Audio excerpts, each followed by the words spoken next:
నేను నిన్న కౌన్సిలర్స్ అందరినీ పిలిచాను. ఏం చేద్దాం అబ్బాయి, మరి ఎన్నిక వచ్చింది, ప్రజాస్వామ్యంలో ఎన్నికలు వస్తేనే కదా పాలు పంచుకునేది, ఎవరిని నిలబెట్టుకుందామని. చాలా మంది కౌన్సిలర్స్, సార్ పరిస్థితులు బాలేవు, పోలీసులే మా మీద కేసులు పెడుతున్నారు, కిడ్నాపులు చేస్తున్నారు, ఎలా మేము తెలుగుదేశం వాళ్ళతో పోరాటం చేయగలుగుతాం కానీ పోలీసులతో ఎలా పోరాటం చేయాలి, మేము ఎలా ఈ సమస్యకి అసలు పరిష్కారం ఎలా అని వాళ్ళు అంటున్న తరుణంలో కొంతమంది ఊరు వదిలిపెట్టి పోవటం, కొంతమంది 3 రోజులు బయట ఉండి ఆ రోజు వస్తామనటం, అసలు ఎన్నిక జరిగిద్దో జరగదో పరిస్థితులు ఎట్లుంటాయో అన్న తరుణంలో సరే మళ్ళీ ఆదివారం కూర్చొని ఒక నిర్ణయానికి వద్దాం అనుకున్నాం. ఈ లోపల యథావేచ్ఛగా మళ్ళీ తెలుగుదేశం నాయకులు బెదిరింపులు, మళ్ళీ పోలీసులు కిడ్నాప్.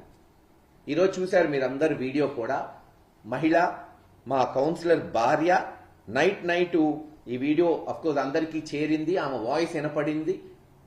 తన భర్తని నిన్న రాత్రి మాచవరంలో ఉంటే, పిడుగురాళ్ళలో కాదు మాచవరం గ్రామం, వాళ్ళ అమ్మగారింట్లో ఉన్నారు, ఎందుకు ఈ తలకాయ నొప్పులు పిడుగురాళ్ళని, అక్కడికి మాచవరంలోని 3 కానిస్టేబుల్స్ పోయి అతనికి అసలే కాలు బాగలేదు, యాక్సిడెంట్ అయింది, అతన్ని ఎత్తికెళ్లి కిడ్నాప్ చేసి ఇలా ఒక్కొక్కళ్ళ ఘట్టం. ఇంకో కౌన్సిలరు హైదరాబాద్లో ఉంటే వాళ్ళ తమ్ముళ్ళని వాళ్ళ అన్నని తీసుకొచ్చి పోలీస్ స్టేషన్లో కూర్చోబెట్టి నువ్వు వస్తావా సస్తావా. ఏముంది, చిన్న ఎన్నిక, వైస్ చైర్మన్ ఎన్నిక. ఈ రోజు అది వైఎస్ఆర్సీపీ గెలిచినందువల్ల వెంటనే జగన్మోహన్ రెడ్డి గారు సీఎం అయిపోరు కదా, లేదు చంద్రబాబు నాయుడు గారు ఏం దిగిపోరు కదా. కానీ తెలుగుదేశం ప్రభుత్వం సంకేతం పంపించుండొచ్చు, ఎస్ ఎవరుంటారో మెజార్టీ వాళ్ళు వెళ్ళిపోతారు, ప్రజాస్వామ్య పద్ధతిలో ఎలక్షన్లు జరగాలని ఒక మంచి సంకేతం. మరి వయసులో పెద్దవాడు, అత్యంత అనుభవం ఉన్న చంద్రబాబు నాయుడు గారు ఒక మంచి సంకేతం ఇచ్చుండొచ్చు, కానీ ఇవ్వలేదే. చిన్న ఎన్నికను కూడా మేము రాజకీయం చేస్తాం, వదలం, భయభ్రాంతులు చేస్తాం, డబ్బులు ఇచ్చి కొంటాం, ఎట్టన్నా మేము గెలవాలి. గతంలో ఇలా జరగలేదే. జగన్మోహన్ రెడ్డి గారు దాదాపు 120-130 మున్సిపాలిటీల్లో అన్ని గెలిచినా 2 మెజార్టీ తగ్గింది, దర్శిలో తాడిపత్రిలో. ఆ రోజున ఆయన తలుచుకుంటే 2 కౌన్సిలర్స్ అటు నుంచి ఇటు రాలేరా చెప్పండి. ఖచ్చితంగా ఆ రోజు తాడిపత్రిలో ఉన్న జేసీ ప్రభాకర్ రెడ్డి గారే చెప్పాడు, ముఖ్యమంత్రి జగన్మోహన్ రెడ్డి గారు తలుచుకుంటే నేను అయ్యేవాడిని కాదు చైర్మన్, కానీ ప్రజాస్వామ్య పద్ధతిలో ఆయన వెళ్ళిపోయాడు కాబట్టి అని. మరి ఈరోజు ఎక్కడున్నాయి విలువలు? 9 నెలలు అయింది, ఇచ్చిన హామీలు నిలబెట్టాలనే ఆకాంక్ష లేకపోగా, పోయినటువంటి చర్యలు లేకపోగా ప్రజల్ని భయభ్రాంతులు చేయటం, ఎక్కడ ప్రశ్నిస్తారో అని కౌన్సిల్స్ లోకల్ బాడీలని అటు నుంచి తీసుకోవటం.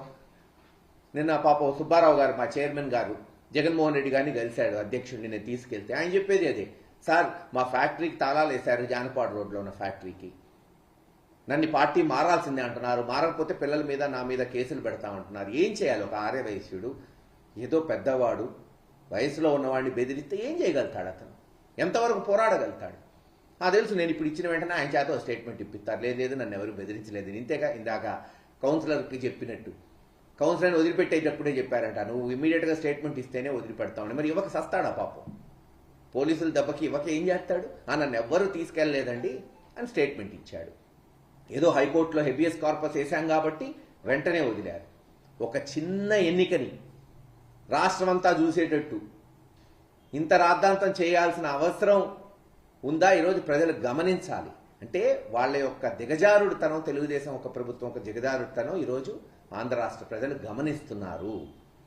ప్రతిదీ, నిన్న ఒక చిన్న ఇన్సిడెంట్ అక్కడ దెందులూరులో అబ్బాయి చౌదరి గారు, చింతనేని ప్రభాకర్ గారు పెళ్లికి పోయారంట. అనేక చోట్ల పోతారు, ఇక్కడ పోవట్లేదా నాయకులు? చింతనేని ప్రభాకర్ గారు ఎలా మాట్లాడాడు, ఎటువంటి వర్ష పదుజాలంతో తిట్టాడు ఆ డ్రైవర్లు, అందరు చూస్తున్నాడు. మళ్ళీ వాళ్ళ మీదే కాకుండా అబ్బాయి చౌదరి మీద SC/ST అట్రాసిటీ కేసు. అధికారం ఉంది, ఏమన్నా చేస్తాం, ఎలాగన్నా నెట్టుకొని పోతాం. పోండి, ప్రజలు చూస్తున్నారు.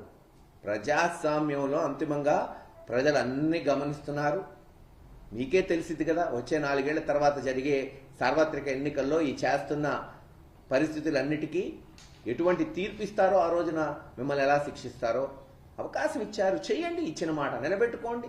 జగన్మోహన్ రెడ్డి గారు 2 లక్షల కోట్లు డీబీటీ ద్వారా డబ్బులు ఇస్తే మీరు 3 లక్షలు ఇవ్వండి. ఎవరు అప్పారు? 3 లక్షల కోట్లు ఇవ్వండి, ఎవరు కాదన్నారు? ఆయన 2 లక్షల కోట్లు ఇస్తే మీరు 3 లక్షల కోట్లు ఇచ్చి ఆదుకోండి. ఆయన 30 లక్షల పట్టాలు ఇస్తే మీరు 60 లక్షల పట్టాలు ఇవ్వండి. ఆయన సచివాలయాలు లేదు వాలంటీర్ వ్యవస్థ తీసుకొస్తే మీరు ఇంకా మెరుగైన వ్యవస్థ తీసుకొచ్చి ప్రజల పాలన తీసుకురండి. ఎవరు కాదన్నారు? ఇప్పుడు ఎవరు ఆపట్లేదే. అవన్నీ పక్కన పడేసి ఓ చిన్న వైస్ చైర్మన్ ఎన్నికకి మేము లాక్కోవాలి, బెదిరించాలి, ఉన్న చైర్మన్ని బెదిరించి ఏం చేస్తాం? ఆర్యవైశ్యులు పాపం ఎక్కువ మంది, లేదు పేదవాళ్ళు రిజర్వేషన్లో వచ్చి పాపం వాళ్ళు కూడా మేము ప్రజాప్రతినిధులు అనుకోవాలని ఈరోజు పిడుగురాళ్ళ మున్సిపాలిటీలో మొట్టమొదటిసారి కౌన్సిలర్స్ అయిన వాళ్ళని బెదిరిస్తే ఎంతవరకు వాళ్ళు పోరాడగలుగుతారు? అయినా చాతనైనంత వరకు నిజంగా హ్యాట్స్ ఆఫ్ వాళ్ళకి. ఇంత అదిరింపులు బెదిరింపులు వస్తున్నా సరే అవసరమైతే ఎన్నికకు పోము కానీ మేము పార్టీ మారమంటున్నారు. ఏమనాలి అట్లాంటి వాళ్ళని చెప్పండి? మనం సెల్యూట్ చేయాలి. నిజంగా డబ్బు లేనివాడు చిన్నవాడు కాదు, నీతిగా నిలబడిన వాడే చిన్నవాడు. ఈరోజు వాళ్ళకి డబ్బు లేకపోయినా నీతిగా నిలబడుతున్నారు. మాకు టికెట్ ఇచ్చింది వైఎస్ఆర్సీపీ, మమ్మల్ని గెలిపించింది వైఎస్ఆర్సీపీ అని నిలబడుతున్నారు. సెల్యూట్ చేయాలి అటువంటి నాయకులకి. తెలుగుదేశం నాయకులు ఎప్పటికన్నా ఈ చిల్లర రాజకీయాలు వదిలేసి మీకు ఇచ్చిన అవకాశాన్ని సద్వినియోగం చేసుకోండి. ఎలా చేసుకుంటారనేది చూపెట్టండి. అంతేగాని ఈరోజు ఇంత చండాలమైన లా అండ్ ఆర్డర్ పరిస్థితికి ఇంత అనుభవజ్ఞమైన చంద్రబాబు నాయుడు గారు తీసుకొస్తాడు. ఈ 9 నెలల్లోనే ఇంత దిగజారిపోతుంది ఈ ప్రభుత్వం అనేది గతంలో ఎన్నడూ చూడలేదు. బహుశా రానున్న కాలంలో చూడకూడదని ఆకాంక్షిస్తున్నాం. ఏది ఏమైనా రేపు జరగబోయే వైస్ చైర్మన్ ఎన్నిక మరి ఎలక్షన్ కమిషన్ ఇష్టం. మీరు జరిపించుకోవాలంటే జరిపించండి, సదావుగా జరిపించండి. ఎలక్షన్ కమిషన్ కిందే కదా పోలీసులు ఉండేది. లేకపోతే ఎన్నిక పెట్టమాకండి. ఎవడు పెట్టమంటున్నాడు? ఇందాక నేను చెప్పినట్టు ఎన్నిక వల్ల ఏం మారిపోదు కదా. ప్రభుత్వాలు కూలిపో, ప్రభుత్వాలు అధికారంలోకి రావు. నామినేట్ చేసుకోండి. ఎవరు కాదన్నారు? సొసైటీలు నామినేట్ చేశారు, మన నీటి సంఘాలు నామినేట్ చేశారు. ఇలాగే చేసుకోండి. ఇవి కూడా ఎవరు కాదన్నాడు? ఇప్పుడు ఎవడు పెట్టమంటున్నాడు? పెట్టడం ఎందుకు? దౌర్జన్యాలు చేయటం ఎందుకు? పోలీసుల చేత బెదిరించడం ఎందుకు? ఖచ్చితంగా ప్రజాస్వామ్య పద్ధతిలో పోరాడతాం. ఈరోజు కూడా హెబియస్ కార్పస్ వేసి ఎవరినైతే కిడ్నాప్ జరిగిందో అతన్ని రప్పించుకున్నాం.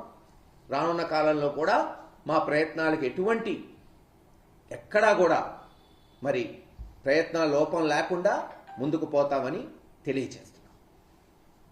కాబట్టి అతను వదిలారు. ఆల్రెడీ కోర్టుకు పోయాం, హెబియస్ కార్పస్ వేస్తేనే ఆ కౌన్సిలర్ని వదిలారు. ఇంకెవరినైనా రేపు ఎల్లుండిలో తీసుకెళ్తే కూడా మళ్ళీ వేస్తాం. అదేగా చెప్తుంది. ఎక్కడా లూజ్ ఇవ్వటం అనేది